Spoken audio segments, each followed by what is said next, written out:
Music in the Cafe, a Lukentte alternate universe month-long fanfiction. Each day will be based on a writing prompt from the Lukentte September 2019 calendar. I do not own this calendar. I will be linking the Tumblr post I found it in the description box below. Thank you for reading, listening, or watching. Please enjoy. Day 28, Witches and Cats. For the record, Marinette hadn't seen Lila for quite some time, and on that note, she wasn't too eager to see her again. But as luck may have it, Lila walked into the cafe. "Hello," Marinette said cheerfully. Lila shot back an equally fake smile. "What would you like today?" Marinette said. Lila made her way to a bar stool, showing that she was going to be here for an extended period of time. Just lovely. Oh, Marinette just adored Lila's company and certainly wouldn't be ranting about it to Alia later. I take like a decaf French vanilla frappuccino," Lila ordered. "Make it a tall. Oh, I'm sorry. A small. Sorry. I'm so used to Starbucks." Lila played with her hair and had a cheeky smile on her face. "Oh, no worries," Marinette voiced back with a honeyed tone. The brunette silently tapped around on her phone while Marinette prepared the drink. Turning around quickly, Marinette almost slammed it into the counter and smiled a sugar-sweet smile. "Here you go," she said. Lila stabbed a straw through and took a large sip. "Oh, it's just perfect," Lila chirped with a slightly condescending undertone. Marinette turned around to wipe down the counters because they were in such desperate need of some cleaning, and sighed. Last time she was naive enough to think that Lila wouldn't bother her for long. This time around, not so much. "Have you seen the new clothes go around boutiques?" Lila asked out of the blue. Marinette blinked and nodded. "Indeed I had," she said. "They are such cute styles. I hear they're inspired by a shop online," Lila continued her thought while Marinette bit back a smirk. Right. The stores were all trying to copy her. Like that was possible. There was a reason her shop was caught on so fast and stayed up high without being a huge name brand. She made and designed new styles all the time. "You know, I'm friends with a lot of boutique owners, and I help them with picking out like displays and mannequin styles, and they all point to the new magazines coming out wearing the clothes. I don't think I remember the name of the agency, but that has models on all of the covers, but I know the online store. It's Red Off the Record. I looked at it. It's amazing. I also contacted them, and the designer is such a sweetheart," Lila said. Marinette almost laughed.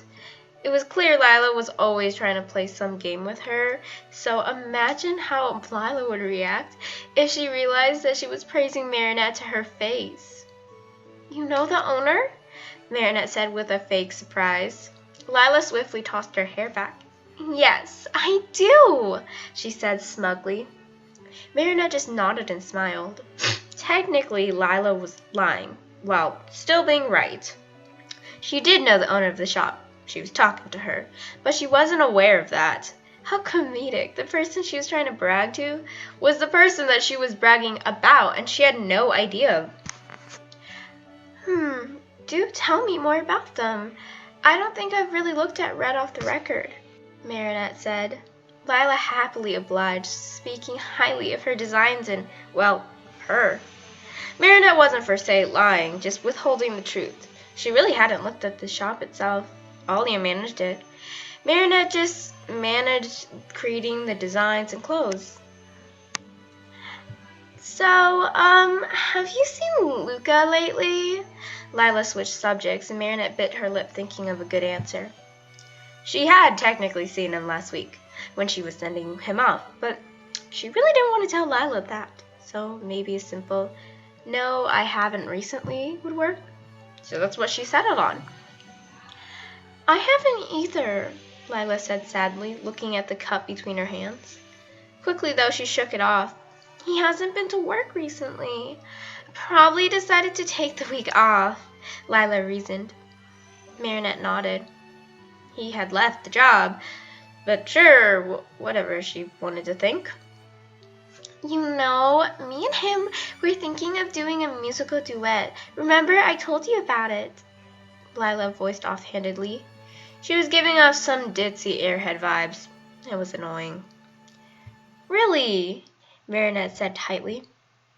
Did.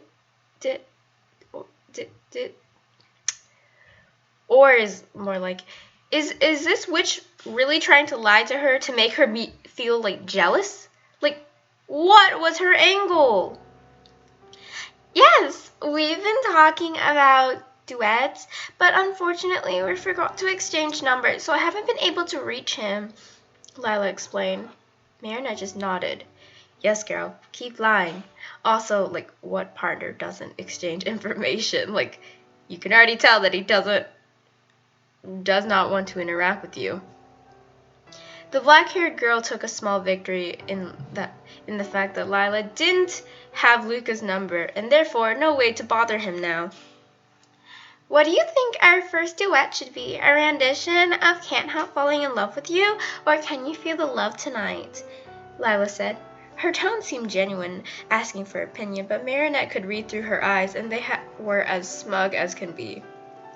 Marinette took a deep breath and plastered on a fake thinking face, as if she was actually going to help and entertain such a ludicrous idea. I don't know, she said after a minute. That's okay, Lila said gently. It takes a very musically inclined ear. Don't feel bad. Marinette huffed. Okay, this girl needed to get out of her cafe right there, right now. Right now, she was not moving an inch. Have you met up with the agency? Marinette asked. Lila sent her a crinkled and confused look. I take it that's a no then, the barista hummed. The agent that he met in New York. Lila sputtered silently for a couple seconds before composing herself. Marinette watched out of the corner of her eye and almost burst out laughing. Oh, I didn't know about an agent, Lila said tightly. Marinette falsely frowned sympathetically. Oh, well, that's unfortunate. I'm sure he'll contact you soon. Probably when he comes back. Oh, well, you're probably going to be waiting a fair amount of time, Marinette giggled slightly and wiped off a mug. Lila shifted her head to the side. Marinette looked at Lila innocently and spoke. Oh, he's going to be in New York for the next 6 or so months. Didn't he tell you? Lila's cool and composed expression crumbled, and Marinette almost burst out laughing again, but bit her tongue. He is? Lila squeaked out. Marinette nodded in confirmation. How did you know that? Lila said, trying to hide the urgency and demanding undertone in her voice, but failed miserably. Marinette giggled. I sent him off last week, she told Lila. Again, the expression that loomed over her face was hilarious. Doesn't everyone want their girlfriend to send them off? I mean, long-distance relationships are difficult enough to maintain. I thought it'd be nice to see him off to achieve his dream, Marinette stated, acting all innocent and obviously ignoring Lila's reddening face and sputters. Lila was stiffly straight and clearly trying to keep her cool, much to Marinette's amusement. Oh! The brunette managed out, as if it took all her strength to keep her voice, to even just to get one word out, which, that was probably true. Marinette put on a false frown and concerned face. Do you need water? She asked. Lila shook her head quickly side to side.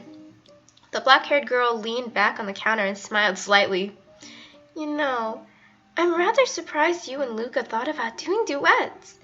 With the fact that he didn't mention anything about you to me and going to New York without concerning his partner, it seems so unlike him, Marinette voiced. She heard Lila gulp and her eyes widen, making Marinette's brow raise up. Yes, it is, Lila said slowly, clearly trying to save face.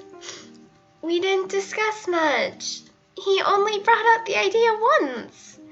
Marinette wanted to roll her eyes. It was so easy for her to see through that lie. Lila pushed the cup in her hands forward and almost leapt out of the bar stool. She pulled out her phone and looked back at Marinette. Oh, would you look at the time, she cried, almost sprinting to the door. Marinette plastered on a sickly sweet smile. Lila, the cafe owner called out with an underlying distaste from the name. The said girl turned around and squealed out a nervous yeah.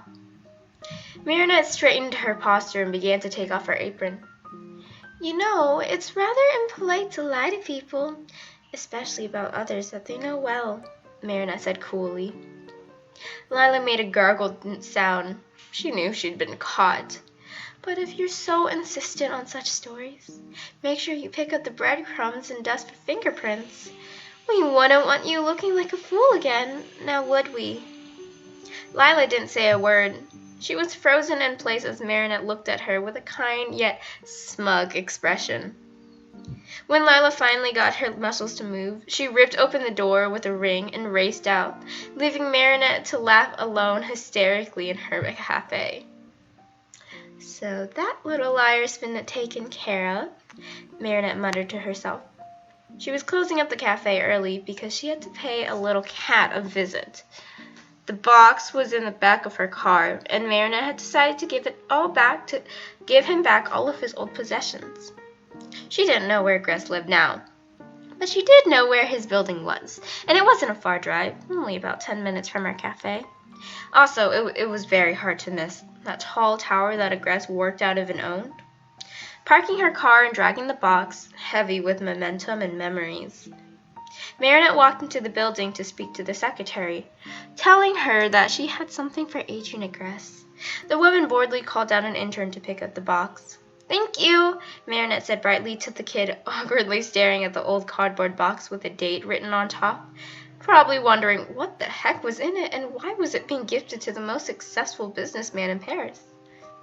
Marinette turned on her heel and briskly walked back to her car, feeling a bounce in her step and lightness in her being.